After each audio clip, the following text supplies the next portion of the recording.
Welcome to all in one. তা এখানে আমি আজকে ভেটকি পাতুরি বানাচ্ছি। ভেটকি পাতুরিতে বানাতে লাগছে কালো সর্ষে, সাদা সর্ষে, কাজু বাদাম এবং পোস্ত। পোস্ত দেওয়ার পরে কাঁচা লঙ্কাগুলো দিয়ে দিলাম, দিয়ে এটা ভিজিয়ে রেখে দেবো আমি 8 ঘন্টা। এরপরে ভেটকি মাছগুলো সব আমি ধুয়ে ক্লিন করে রেখেছি। এবার ভেটকি মাছগুলো আমি একটা জলের মধ্যে লেবুর রস দিয়ে 8 ঘন্টা মাখিয়ে রেখে দেবো। একটু জল দিলাম, দিয়ে এগুলো ভিজিয়ে রেখে দিলাম। এবার এই জলের মধ্যে আমি এক লেবুর রসটা এইভাবে দিয়ে দিচ্ছি, দিয়ে এবার মাছগুলো সব ভিজিয়ে 1 ঘন্টা রেখে দিচ্ছি। দিয়ে এইভাবে 1 ঘন্টা ভেজানো থাকলো, যাতে মাছের ইয়েটা হয়ে যায়। এদিকে আমি কলা পাতাগুলো সুন্দর করে গ্যাসের ওপরে এইভাবে সেঁকে নিচ্ছি। প্রতিটা কলা পাতা আমি এইভাবে সেঁকে নেব।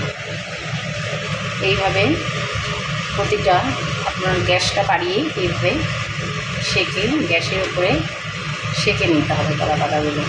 আমি পরপর সব কলা পাতাগুলো সেঁকে নেব। আমি এটা শিলে বেটে নিচ্ছি, সুন্দর করে মিহি করে শিলে বেটেটা করা কমপ্লিট হয়ে গেছে। আমি শিলে এটা বেটে নিয়েছি সুন্দর করে। বাটার পর আমি এর মধ্যে সর্ষের তেলটা দিয়ে দেব। এরপরে আমি এর মধ্যে সর্ষের তেল দিয়ে দিচ্ছি। ব্যাস, সর্ষের তেল দেওয়া হয়ে গেল। এবার আমার এর মধ্যে সামান্য একটু হলুদ দিয়ে দিলাম, তারপরে লবণ, পরিমাণ মতো লবণ দিলাম। যে যেমন খাবে লবণ স্বাদ অনুযায়ী দিতে হবে। এরপরে এটাকে ভালো করে মিক্স করে নিলাম।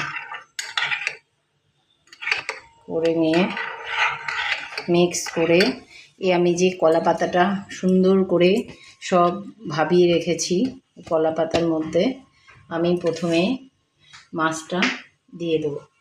একটা সুন্দর করে মাছটা দিলাম, দিয়ে প্রথমে এটা এইভাবে দিয়ে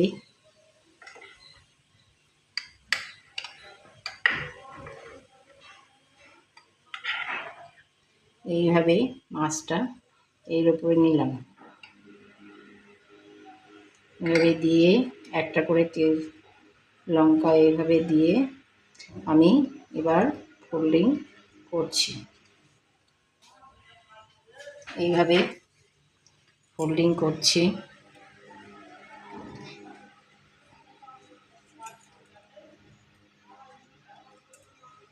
করে আমি সুতো দিয়ে সুন্দর করে বেঁধে নিচ্ছি।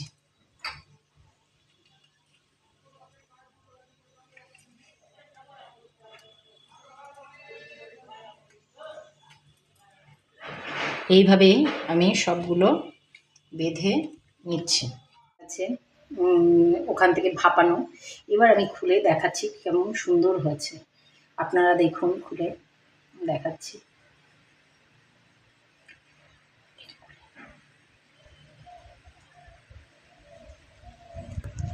দারুণ আছে।